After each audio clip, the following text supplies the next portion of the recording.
अस्सलाम वालेकुम दोस्तों, आज की सबसे इम्पॉर्टेंट ख़बर यह है कि इमरान खान साहब ने जेल से मैसेज भेजा है। मैसेज नहीं है बल्कि वो एक तुरुप का पत्ता आप समझ लें, मतलब यक्के का पत्ता। इमरान खान साहब ने कहा है कि अगला जो इलेक्शन हो रहा है वो इलेक्शन नहीं है बल्कि वो रेफरेंडम है आज़ादी और ग़ुलामी का।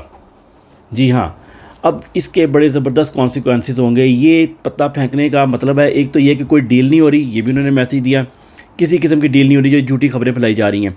दूसरी बात, अब इस रेफरेंडम का कहने का मकसद ये है कि अब ये इलेक्शन डिसाइड करेगा पाकिस्तान कौम ने आज़ाद होना है या नहीं होना। अब इससे इमरान खान साहब इरेलीवेंट हो गए। इरेलीवेंट इस सेंस में, अगर वो जेल में भी होते हैं तो रेफरेंडम ही होगा। और दूसरी बात, जैसे बातें करते हैं ना, पार्टी पर पाबंदी लगा देंगे, उनके लोगों को पकड़ लेंगे, वो भी कर लें, फिर भी ये रेफरेंडम ही होगा। रेफरेंडम तो सिर्फ एक पॉइंट एजेंडे पे इमरान खान साहब ले आए हैं कि पीटीआई एक तरफ, इमरान खान का नैरेटिव यानी आज़ादी का नैरेटिव एक तरफ, और बाकी जो भी पार्टी है वो बेशक जमात इस्लामी जैसी मुनाफिक जमात हो या टीएलपी हो या कोई और हो, सब दूसरी तरफ। सिर्फ एक पॉइंट है, आज़ादी या ग़ुलामी। तो इसकी वजह से अब पार्टी पे भी बैन कर दें तो कोई फ़र्क नहीं पड़ता। अब इमरान खान साहब के ऊपर भी अगर कोई पाबंदी लगाते हैं उससे भी कोई फ़र्क नहीं पड़ता। तो इसलिए ये बड़ा ज़बरदस्त इन्होंने खींचा। बल्कि मैं तो ये कहूँगा कि इस बयान के बाद अमरीकी सफ़ीर और डोनाल्ड लू की नींदें हराम हो गई होंगी।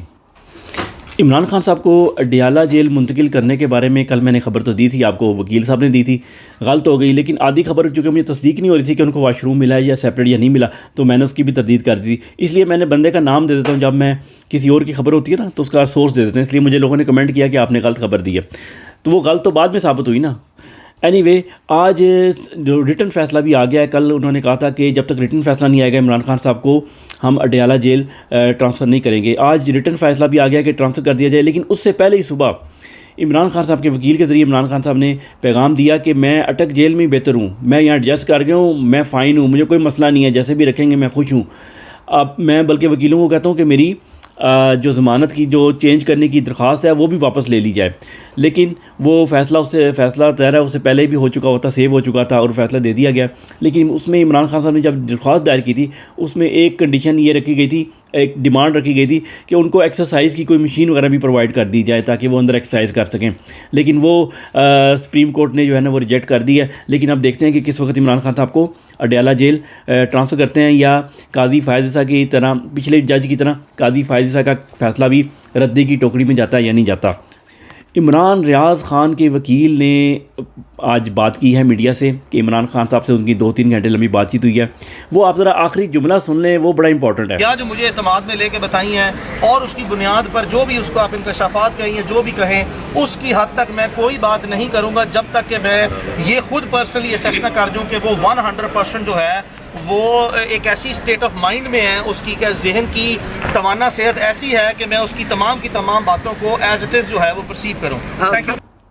बेसिकली उन्होंने बात यह की है कि मैंने उनसे 2-3 घंटे बात हुई है, उन्होंने मुझे बताया उनके साथ क्या बीती, क्या हुआ, लेकिन मैं उस वक्त तक ट्रस्ट नहीं करूँगा जब तक उनकी ज़हनी हालत ठीक नहीं हो जाती, या डॉक्टर्स नहीं बताते, या मैं नहीं समझता कि वो ज़हनी हालत इसमें है, यानी शक का इज़हार कर रहा है। वो वकील अपने क्लाइंट के ऊपर शक का इज़हार करने लग गया कि शायद ये गलत कह रहा है, क्योंकि डेफिनेटली उन्होंने जो उनके साथ हुई होगी उन्होंने बताई होंगी।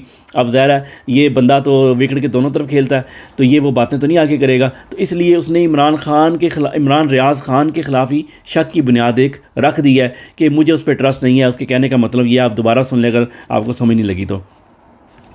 बाकी मैं एक तस्वीर दिखाता हूँ आपको। फ़वाद चौधरी और उसकी बीवी की अमरीकी सफ़ीर से मुलाकात हुई है। आपने सिर्फ उसकी बीवी का झुकाव देखना है कि किस तरफ ज़्यादा है, बस ये झुकाव देखें, इससे ज़्यादा इस पर कमेंट करने की ज़रूरत नहीं है। ये हमने तो आपको कुछ 1.5 साल पहले बता दिया था, ये बंदे डोंट ट्रस्ट हिम। अब ये 3 लड़कियां, सनम जावेद और ये मुख्तलिफ लोग जो हैं, ये रिहाई का हुक्म मिला और रात को दोबारा गिरफ़्तार कर लिया गया। अब देखें कि इनको 142 डेज़ तक हो गए हैं। इमरान खान ने तो धरना दिया था 150 दिन, 152 दिन या समथिंग ऐसे धरना दिया था। अब तकरीबन उसके ऊपर आ रहा है। उसके ऊपर लोग कहते हैं देखो इधर बैठा है, कोने में बैठा रहने दो, और इससे क्या फ़र्क पड़ता है, बेशक 3 साल बैठा रहे। लेकिन जब इलेक्शन हुए तो फिर वही लोग कहते थे कि ये इमरान खान ने जो धरना दिया था ना, ये उसका समर उसको मिला, फल मिला है कि लोगों ने हर रोज़ उसकी बात सुनी, हर रोज़ वो मीडिया में रहा और उसको फल मिला।